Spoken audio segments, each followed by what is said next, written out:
Welcome to The Explainer. Today, we're going to dive into a really key question for any investor. What actually makes a company a good investment? We're going to use two giants from the Pakistan Stock Exchange to show you why looking beyond just the obvious numbers is so crucial for making smarter decisions. So here's a question every single investor faces at some point. You see one company that just has way higher sales, and you think, well, that's the one, right? But is it really? We're about to put two huge competitors head-to-head and dig into the numbers to see what story they actually tell. And our contenders today are two of the biggest names in Pakistan's fertilizer industry, Fauji Fertilizer and Engro Fertilizer. Now, on the surface, they're both massive, they're both successful companies. But as we're about to see, when you look under the hood, their financial stories are surprisingly different. Okay, so to really figure this out, to see who's actually performing better, we need the right tool for the job. And that tool? It's the income statement. You can literally think of it like a company's report card for the year. It tells us exactly how much money came in the door, how much went out for expenses, and, most importantly, what was left over at the end of the day. It's the ultimate measure of performance. Look, we don't need to get bogged down in a bunch of accounting jargon. To get the story here, you just need to follow the money through three key stages. First, you've got revenue.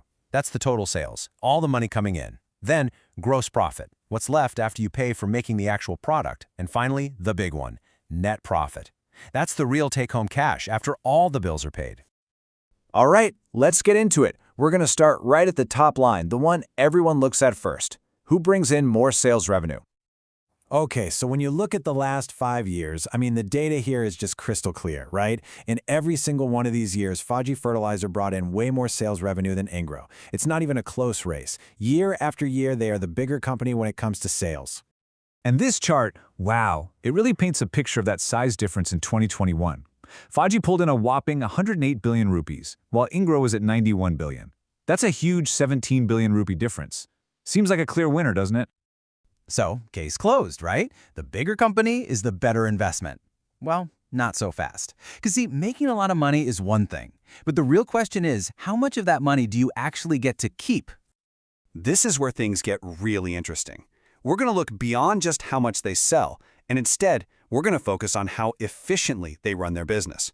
And this is where the whole story takes a fascinating turn. To do that, we're going to use this really powerful metric called the net profit margin. Put simply, it tells you for every single rupee they make in sales, how many paises they actually get to pocket as pure profit. It's the truest measure of a company's efficiency. And here is the big twist. Just look at these numbers. Even though Engro had lower sales every single year, it was consistently the more profitable company. Check out 2021. For every 100 rupees of sales, Engro kept 23 as profit. Fauji, with all its massive revenue, only kept 20. That is the efficiency difference we're talking about. And this timeline really just drives the point home. This wasn't a one-off thing, This wasn't a fluke. Year after year, Engro proves that it is just plain better at turning its sales into actual spendable profit. They consistently do more with less. So what's the core finding here? It's simple, really. One company is bigger, but the other company is more profitable. It just goes to show you, bigger isn't always better. Okay, so let's tie this all together. Why does any of this matter for you, as someone who might be thinking about where to put your money? What's the final verdict here? It matters because higher efficiency, that higher profit margin, can translate directly into returns for the people who own the company, the shareholders. A more profitable company simply has more cash left over to either reinvest for growth or to give back to its investors as dividends. And you don't have to take my word for it. Let's look at the proof. Over these last 5 years, Engro, the company with the better profit margin, paid out a total of 62 rupees per share in dividends to its investors.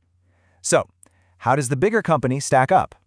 Well, in that exact same period, Fauji, despite all its higher sales, paid out less to its shareholders, a total of 52 rupees per share.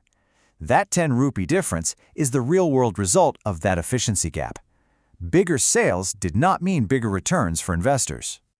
So the big lesson here, the thing to really take away from all this, is that you've got to dig deeper. Big revenue numbers are great. They grab headlines, but it's often the profit margins and the efficiency that truly drive value for you, the shareholder. Always look at the trend over several years, and always compare a company to its direct competition to get the full story. And as you go on your own investment journey, it's worth remembering this final piece of advice. It's easy to fall in love with a big, famous company name, but like we saw today, the numbers tell the real story. So I'll leave you with this question. The next time you're looking at an investment, what are you going to check first? High sales might be the tip of the iceberg, but as we've seen, profitability is often where the real treasure is buried. Always analyze the full picture. Thanks for joining this explainer.